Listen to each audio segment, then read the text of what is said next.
wanted to be able to explain to you and the American people what the problem would arise in. The fact that you are saying that the president is your boss, that you take direction from the president, and if the president tells you to dismiss a case or to go after a particular employer or to rule in a particular way, I just find that to be a dangerous place for us and our government and our democracy. Respectfully, decades, for 30, 40 years, the agency.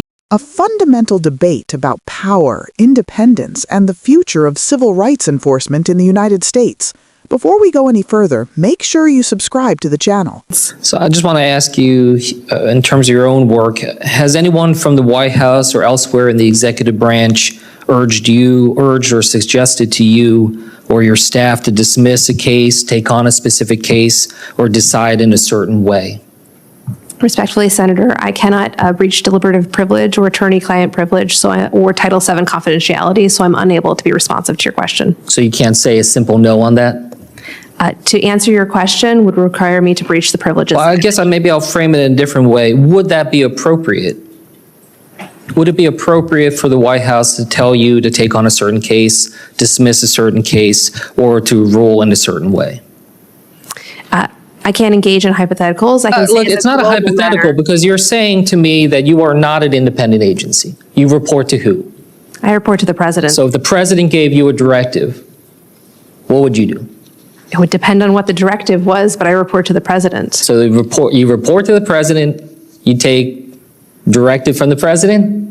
I do take directives from the president. Correct. Yes. So if the president issued a directive saying that he wants you to take on, and look, I will just say whoever the president is, because if you go through this term, it could very well be another president, you have to follow that directive.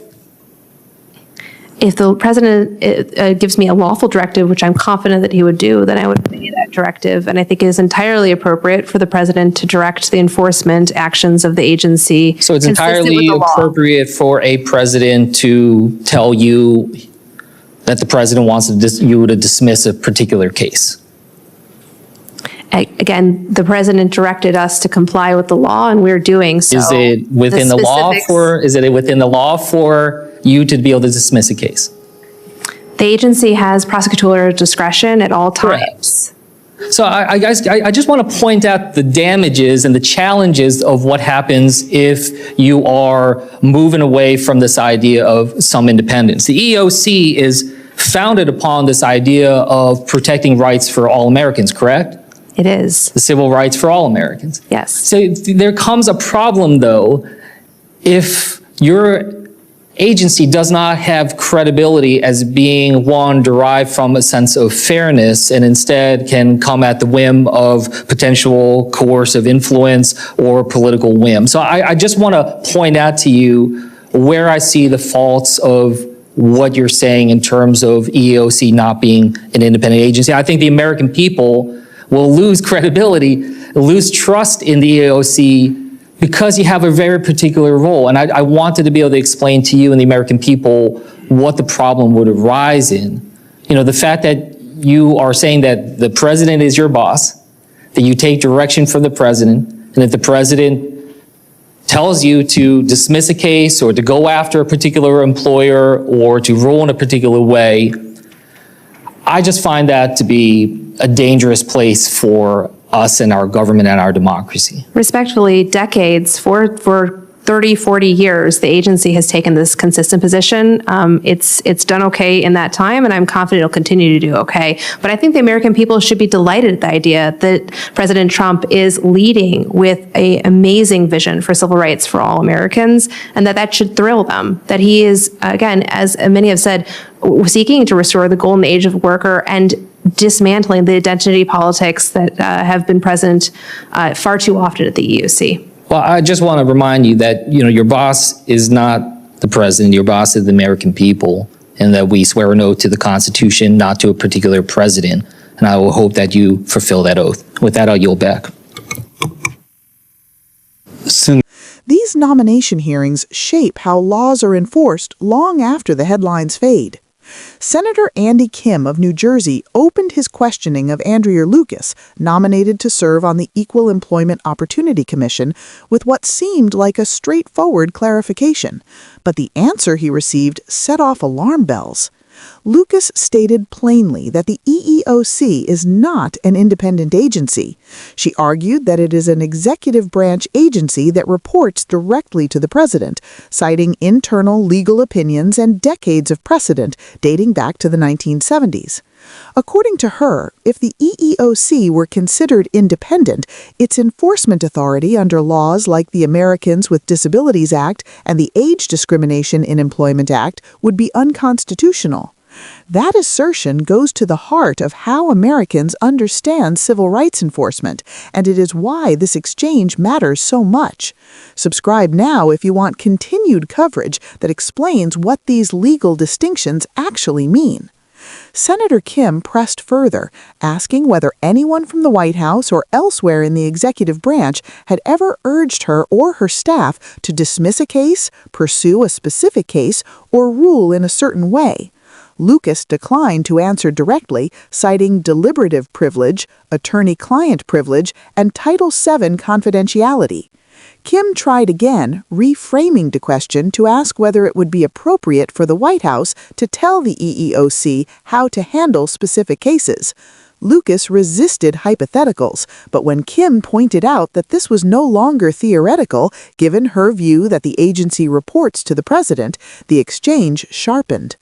Lucas confirmed that she reports to the president and takes directives from the president. When asked what she would do if the president issued a directive, she said she would obey any lawful directive and added that she believes it is entirely appropriate for the president to direct the enforcement actions of the agency. This moment crystallized the tension in the room. Subscribe if you want reporting that slows these moments down so viewers can fully grasp their implications. The EEOC was created to protect workers from discrimination based on race, sex, religion, disability, age, and other protected characteristics. For decades, its credibility has rested on the belief that its decisions are grounded in law and fairness, not political pressure. Senator Kim made clear that he believes that credibility is at risk. He warned that if the agency is seen as acting at the whim of presidential directives, public trust will erode. Kim argued that civil rights enforcement cannot function properly if Americans believe cases can be dismissed or pursued based on political loyalty rather than legal merit. Lucas countered that the agency has operated under this understanding for 30 to 40 years and has functioned just fine. She went further, praising President Trump's vision for civil rights and saying Americans should be thrilled by what she described as an effort to dismantle identity politics and restore what she called a golden age for workers. That framing drew a sharp response. Kim reminded Lucas that the ultimate obligation of public servants is not to a president, but to the Constitution and the American people. He emphasized that lawmakers and officials swear an oath to the Constitution, not to any individual leader, and expressed hope that Lucas would honor that oath if confirmed. This exchange was not just a clash of personalities. It exposed a deeper disagreement about how civil rights laws should be enforced and who ultimately controls that enforcement. Should agencies like the EEOC operate with a degree of insulation from political pressure, or should they be fully subject to presidential direction as part of the executive branch? That question has real-world consequences for workers who rely on the EEOC to protect them from discrimination and retaliation. Subscribe now if you want continued coverage that connects these constitutional debates to everyday lives. As confirmation battles continue, this hearing may be remembered less for the nomination itself and more for what it revealed about competing visions of government power, accountability, and civil rights in America.